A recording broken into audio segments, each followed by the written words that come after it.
नमस्ते। ठाणे महानगरपालिका शिक्षण विभाग ठाणे वर्चुअल क्लासरूम में आप सभी का स्वागत है।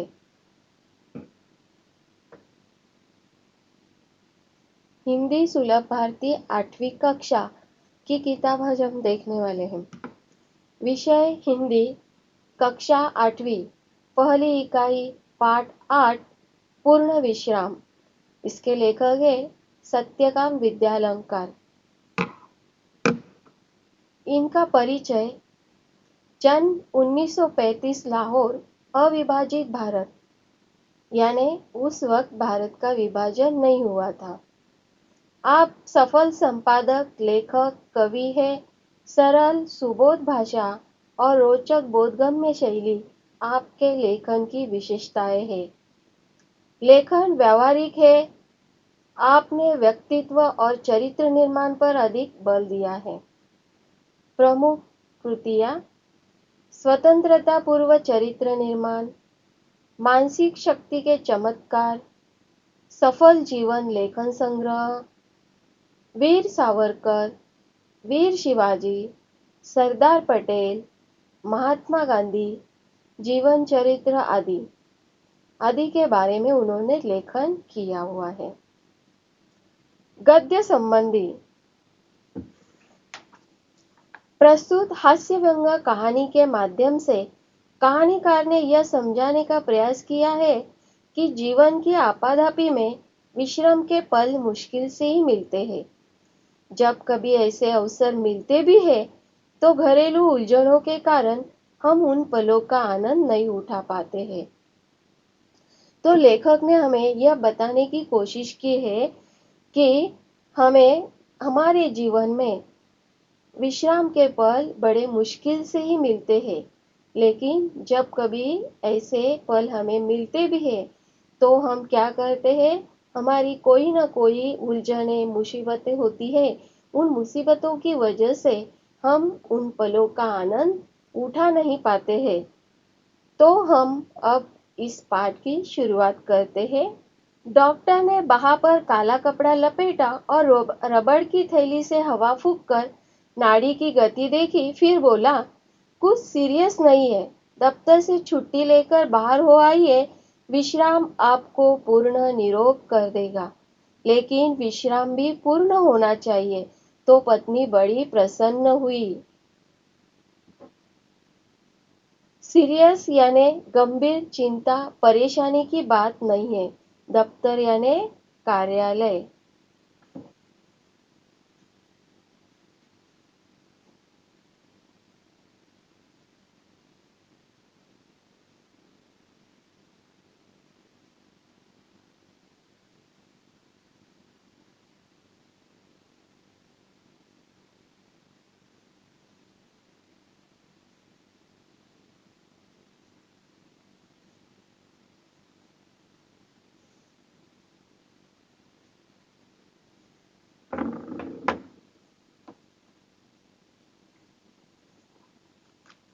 तो डॉक्टर ने उन्हें कहा कि कोई परेशानी की चिंता की बात नहीं है। आप अपने दफ्तर से यानी कार्यालय से छुट्टी लेकर कहीं घूम फिर कर आएंगे, तो आपको विश्रांति मिल जाएगी, आपको पूर्ण विश्राम मिल जाएगा और आप पूर्ण स्वस्थ, निरोग यानी स्वस्थ हो जाएंगे। घर जाकर श्रीमती जी से कह दिया, जू की तैयारी कर लो, हम 2 दिन पूर्ण विश्राम करेंगे।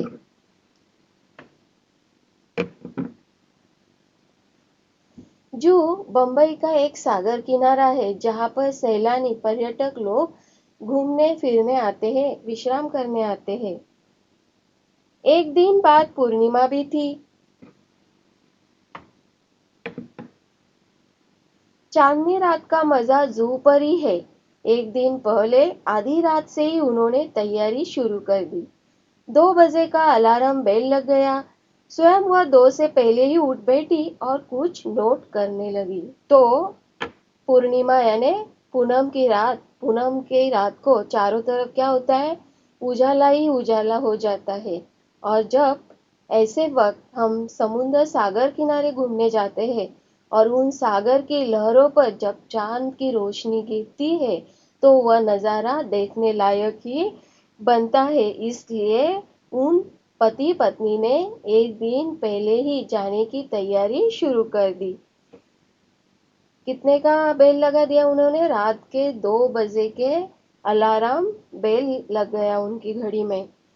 खुद उनकी बीबी स्वयं 2 बजे से पहले ही उठ बैठी और कुछ नोट करने लगी, यानी लिखने लगी।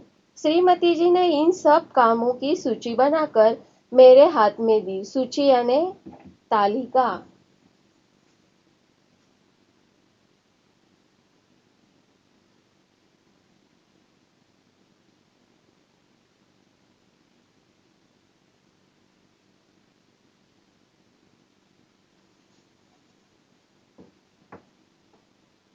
उनकी बीबी ने पूरी तालिका लिस्ट बनाकर उनके हाथ में दे दी। गैरेज में पहुंचकर श्रीमती जी ने मोटर में हवा भरने की पिचकारी, ट्यूब वॉल, रबड़ सॉल्यूशन, 1 गैलन इंजन ऑयल आदि आदि चीजें और भी लिखी थी। दिन भर दौड़ धूप करके पायधुनी से मिस्त्री लाया। सुबह से शाम हो गई, मगर शाम तक 4 में से 2 खिड़कियों की ही चटखनियां कसी गई। मोटर के लिए जरूरी सामान लाते लाते रात तक दिल की धड़कन दुगनी हो गई थी। उनकी बीवी स्वयं कहाँ गई? गाड़ी के पास गई और उसने क्या देखा? उसने देखा कि जो जरूरी चीजें हैं गाड़ी के लिए, पिचकारी, ट्यूब वॉल, रबड़ सॉल्यूशन आदि सब चीजें उन्होंने उस लिस्ट में लिख दी, तालिका में लिख दी। और फिर लेखक उन सभी चीजों को ढूंढते हुए दौड़ धूप करना, यानी कठोर परिश्रम मेहनत के बाद वह पायधुनी गए। पायधुनी यानी बंबई की वह जगह है जहां पर मिस्त्री मिलते हैं। मिस्त्री यानी घर की मरम्मत करने वाले कारागिर। और फिर वह जो कारागिर लेकर आए थे, उन कारागिरों ने दिन भर केवल 2 खिड़कियों की चटखनियां ही ठीक की, कसी गई यानी ठीक की। और मोटर के लिए जो कुछ जरूरी चीजें थी वह सब चीजें लाते लाते लेखक के दिल की धड़कन दुगनी, यानी उनका दिल डबल से धड़कने लगा, डबल जोर से धड़कने लग गया। रात को सोने लगे तो श्रीमती जी ने आश्वासन देते हुए कहा, कल जू पर दिन भर विश्राम कर लेंगे तो थकावट दूर हो जाएगी। श्रीमती जी ने अपने कर कमलों से घड़ी की घुंडी घुमाकर अलार्म लगा दिया और खुद बाहर जाकर मोटर का पूरा मुआयना करके यह तसल्ली कर ली कि सूची में लिखा सब सामान आ गया या नहीं। सुबह 5 बजते ही अलार्म ने शोर मचाया। मुआयना करना यानी निरीक्षण करना।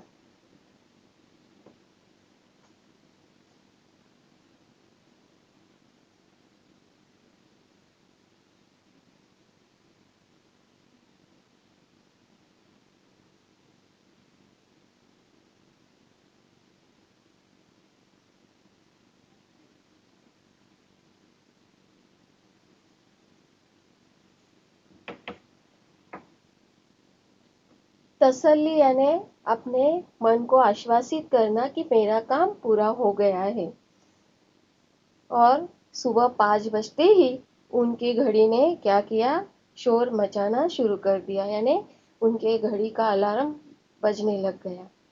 रोशनी होते न होते जू की तैयारी चरण सीमा पर पहुंच गई। स्टोव को भी आज ही धोखा देना था। वह हर मिनट बुझने लगा। आधा घंटा उसमें तेल भरने, धोखनी करने में चला गया। आखिर चाय का प्रोग्राम स्थगित कर दिया गया और हम दत्तचित्त हो तैयारी में जुट गए। रोशनी होते होते जू की तैयारी अंतिम सीमा यानी चरण सीमा पर पहुंच गई और स्टोव को भी आज ही धोखा देना था, उन्होंने कहा, क्योंकि वह बार बार धोखनी करना यानी स्टोव में हवा भरना। अब सबके घर पे क्या है, गैस। पहले स्टोव सबके यहाँ ज्यादा तौर पर होते थे, तो उसमें हवा भरते भरते क्या हुआ, आधा घंटा उसमें चला गया उनका तेल भरने और हवा भरने में, लेकिन स्टोव जल नहीं रहा था।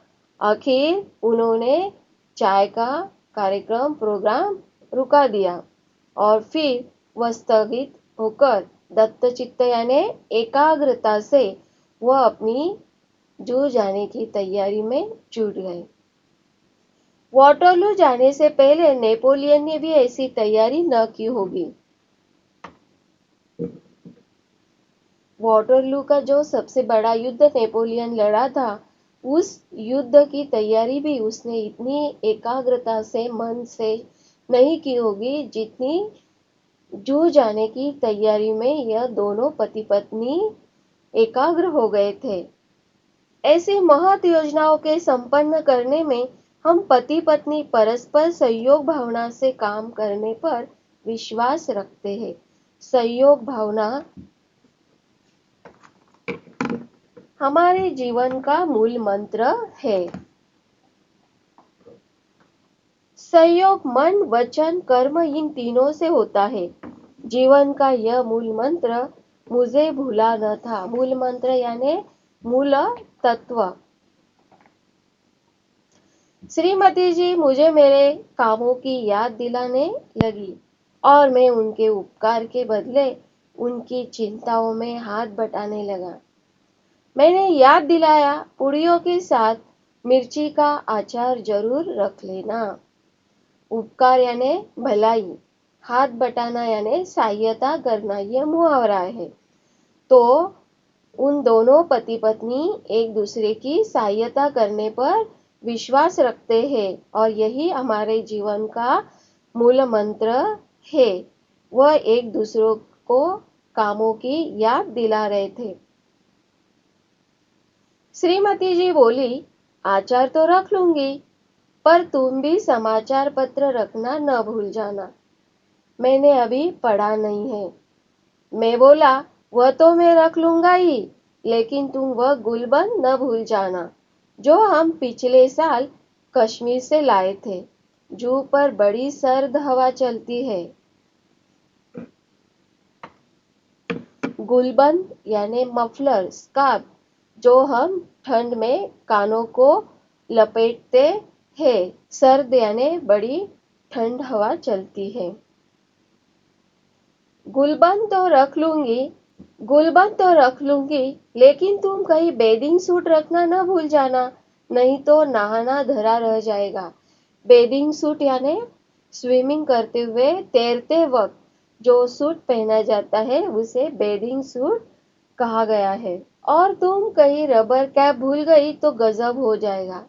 रबर कैप यानी पानी में तैरते समय अपने बाल गिल्ले ना हो, इसके लिए जो कैप पहनी जाती है उसे रबर कैप कहते हैं। वह तो रख लूंगी, लेकिन कुछ नोट पेपर लिफाफे भी रख लेना। और देखो, राइटिंग पैड भी न भूल जाना। राइटिंग पैड का क्या करोगी? कई दिन से माँ की चिट्ठी आई पड़ी है। जू पर खाली बैठे जवाब भी दे दूंगी। यह तो वक्त भी नहीं मिलता। और जरा वे चिट्ठियां भी रख लेना जिनके जवाब देने हैं। चिट्ठियां ही रह गई तो जवाब किसके देंगे? और सुनो, बिजली के बिल और बीमा के नोटिस आ पड़े हैं, उनका भी भुगतान करना है, उन्हें भी डाल लेना। तो वह पति पत्नी एक दूसरे को अपने कामों की याद दिलाते जा रहे थे कि यह रख लो, वह रख लो।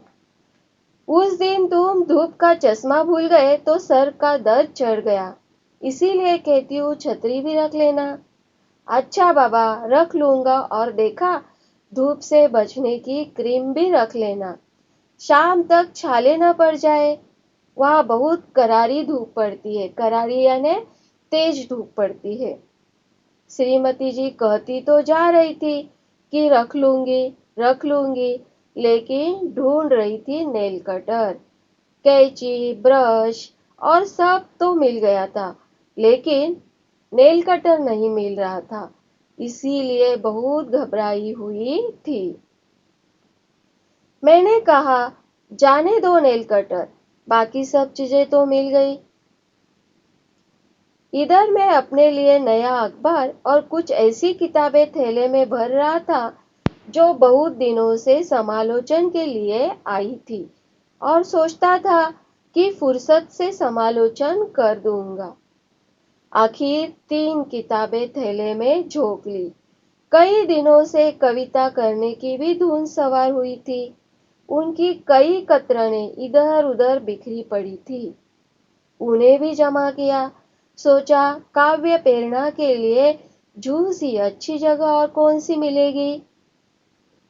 समालोचन करना यानी गुण दोष बताना।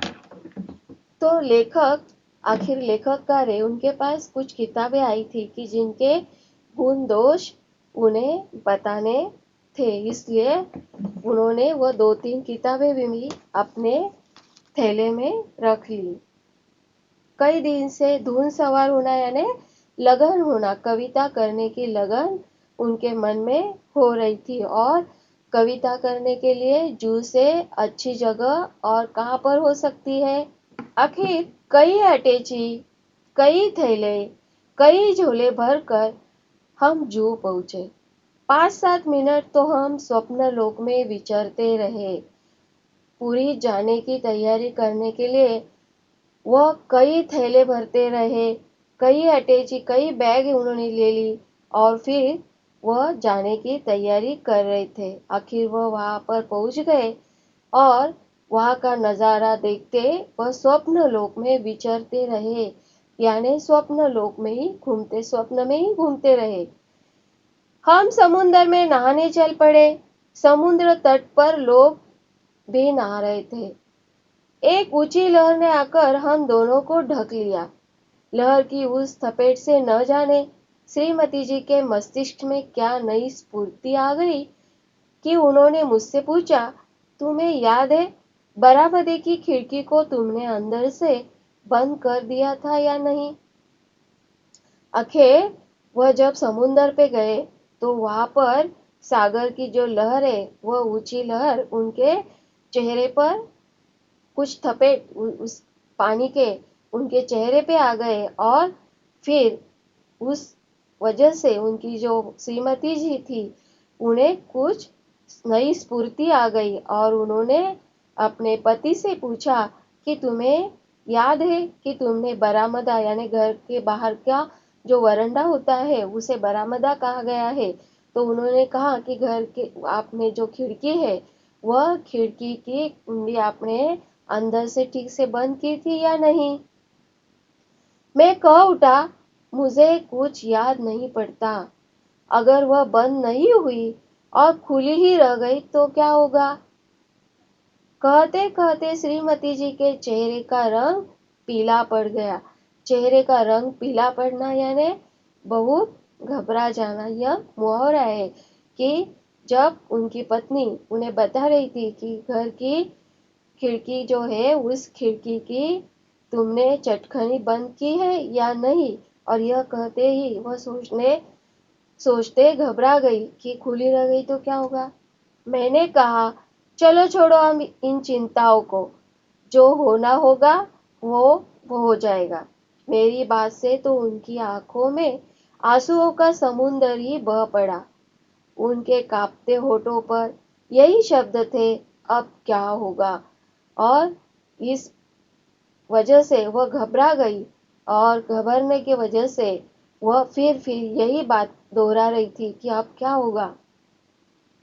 और अगर खिड़कियां खुली रह गई होगी तो घर का क्या होगा। यह सोच उनकी अधीरता और भी ज्यादा होती जा रही थी। जिस धड़कन का इलाज करने के लिए जू पर आया था वह 10 गुना बढ़ गई थी।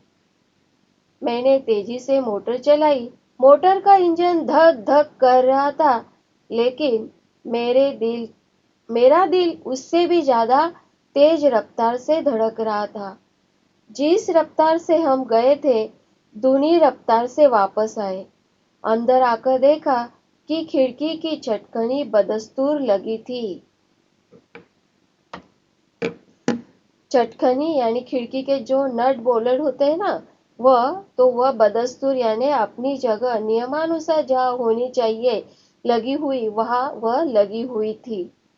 मैंने ही वह लगाई थी, लेकिन लगाकर यह भूल गया था कि लगाई या नहीं, और इसका नतीजा यह हुआ कि पहले तो मेरे ही दिल की धड़कन बढ़ी हुई थी, अब श्रीमती जी के दिल की धड़कन भी बढ़ गई। मुझे याद आ रहे थे पूर्ण विश्राम और पूर्ण निरोग।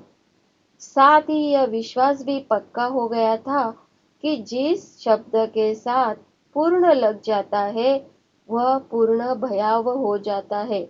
तो यहाँ पर उन्होंने कहा है कि पहले तो केवल मेरे ही दिल की धड़कन बढ़ी हुई थी, जिसके लिए हम जू पर गए थे, लेकिन आते वक्त क्या हुआ, उनके साथ उनके बीबी की, श्रीमती जी के दिल की धड़कन भी बढ़ गई। यानी जिस बात का इलाज करने के लिए वह गए थे, वह परेशानी और बढ़ गई।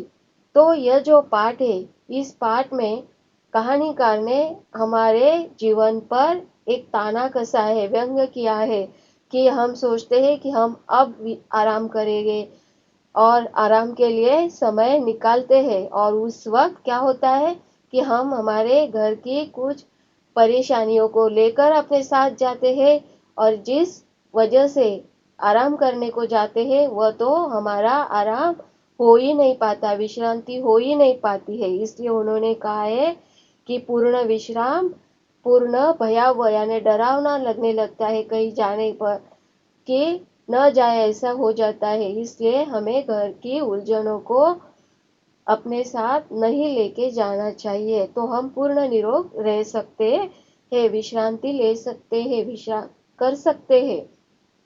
अब हमने यह जो पाठ देखा है, इस पाठ के जो शब्द वाटिका है वह यहाँ पर लिखकर दी हुई है।